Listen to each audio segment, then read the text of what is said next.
Шаллының кама түзіліш күлеті ұстаханелерге жихазлар сатып алу үшін федераль грант ұтқан. Республикада барлығы 6 күлетке техникен артуға 37 миллион сум ақша берілген.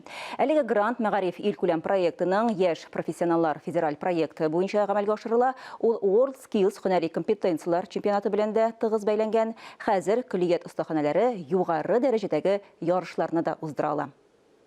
Студентлар виртуаль шын барлыкта жылылык белән тәэмин итү системасын идарә итә ала. Агымның юнәлешен алыштыра, батареяларның нәрсәдән ясалганын күрә, виртуаль йортта температураны күзәтә. Буларның барысы да хәзер күп фатирлы йортны эксплуатацияләү һәм хезмәт күрсәтү остаханәсендә бар. Все возможные проблемы Мөмкин булган барлык проблемаларны без программа аша моделләштерә, ләсән инде объектны җылыта алабыз. Биредә кайнар һәм салкын су белән тәэмин итү системасы да тәкъдим ителгән. 2 катлы йорт мисалында барысы да чын режимда эшли, су торбаларда циркуляция әйләнә.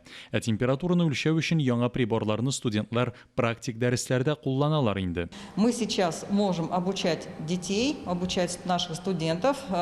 Без хәзер студентларга җылыту, су белән тәэмин итү һәм канализация системасын өйрәнү, шулай ук аның бөтен системасының да ничек эшләвен күрсәтә алабыз. Геодезия остаханәсендәге яңа үлчәү җиһазлары проект төзергә һәм мәгълүматларны флешка аша кертергә мөмкинлек бирә.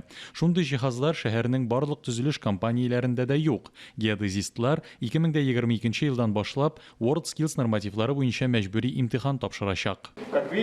Күргәнегезчә, монда лазер юнәлешләре бар. Без аны 500 метрга кадәр күрә алабыз. Буяу һәм декоратив эшләр остаханәсе дә үзгәргән. Элегрәк бу төр эшләр буенча студентлар практик дәресләргә төзелешкә йөргән. Хәзер осталыкларын янәшәдә генә үстерү мөмкинлеге бар. Яңа җиһазлар куелган.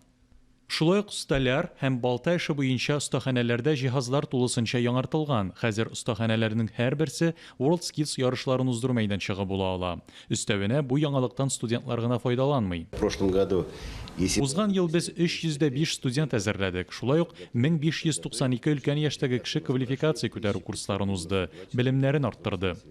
Бүгенге көндә киллияттә өстәмә белем һәм һөнәри белем бирү буенча 35тән артык программа эшли. Идел Кыямов, Илнар Мустафин, Татарстан яңалыклары.